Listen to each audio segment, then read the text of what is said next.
वाटिका पाठ 7 जीवन के रंग। रमैया की हरी भरी दुनिया। कुछ लोग उसे सनकी कहते हैं, कुछ जुनूनी तो कुछ और, मगर रमैया को इससे फ़र्क नहीं पड़ता। वह अपनी साइकिल पर ढेरों पौधे लिए रोज़ सुबह घर से निकल पड़ता है, गीत गाता है और सबसे पेड़ उगाने को कहता है। रमैया अपने सपने की धुन में मगन है। उसका सपना है हरी भरी धरती, जंगल बचाने का, पेड़ लगाने का। रमैया जानता है कि इस सपने को कैसे पूरा करना है। किसी की शादी हो तो उपहार में पौधा देता है, जन्मदिन हो तो पौधा भेंट करता है, जहाँ जो भी मिल जाए उसे एक पौधा थमा देता है। कई लोगों को उस पर शक हुआ कि कौन है यह आदमी। कुछ दिन पहले तक तो गुजारे के लिए दूध बेचता था और अब दूध के साथ साथ पौधे भी लिए घूमता है। कुछ लोगों की शिकायत पर वन विभाग के अधिकारियों ने उसे बुलवाया। अधिकारी कुछ पूछ पाते उससे पहले ही रमैया ने एक पौधा उनकी ओर बढ़ाया और बोला, जी पहले यह नीम का पौधा लीजिए। दांतों के लिए इसकी दातुन बहुत ही लाभदायक होती है। इसके पत्ते जलाने से मच्छर दूर भाग जाते हैं। यह पौधा अपने घर के पास में लगाइएगा। अधिकारी ने और कुछ पूछने की ज़रूरत नहीं समझी।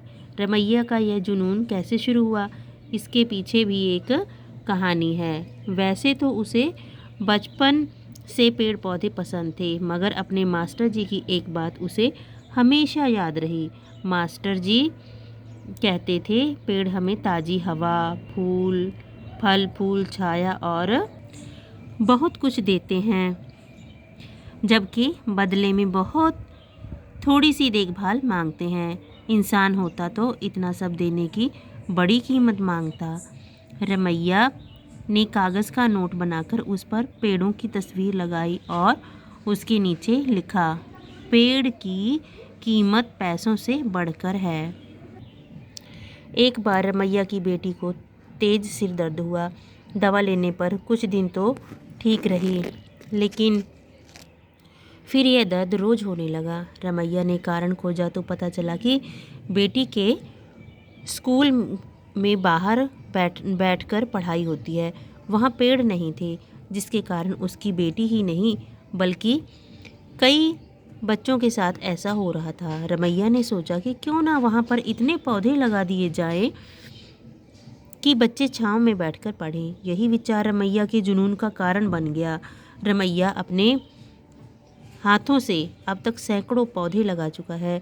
स्कूल, दफ्तर, मंदिर, मस्जिद, जहाँ भी जाता पेड़ों के गुण बताता है। नए नए तरीकों से लोगों को पेड़ लगाने के लिए मनाता है। उसने बेटी बेटा की शादी के कार्ड पर पेड़ों के महत्व का संदेश लिखा, नारा लगाया, धरती का अब करो श्रृंगार, पेड़ लगाओ सब दो चार। रमैया के इस जुनून में धीरे धीरे बहुत लोग शामिल हो रहे हैं। वे कहते हैं, 10 रमैया मिल जाएं तो धरती बच जाए, जंगल भर जाएं, खुशहाली आ जाए। जंगल की आग। एक बार एक जंगल में आग लग गई। सभी जानवर आग बुझाने में जुट गए। जिसके हाथ में जो भी पात्र आया वह उसमें पानी भरकर आग में डालने लगा।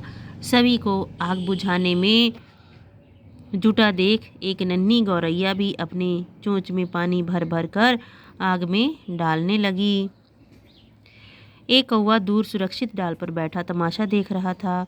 वह गौरैया के पास आकर बोला, नन्ही गौरैया, क्यों बेकार मेहनत कर रही हो? तुम्हारी नन्ही चोंच का बूंद भर पानी इस भयंकर आग को बुझाने में क्या सहायता कर पाएगा? गौरैया बोली, यह तो मैं भी जानती हूँ, परंतु यदि कभी इस आग के बारे में बातें होंगी तो मेरा नाम आग लगाने वालों अथवा तमाशा देखने वालों में नहीं, बल्कि आग बुझाने वालों में लिया जाएगा।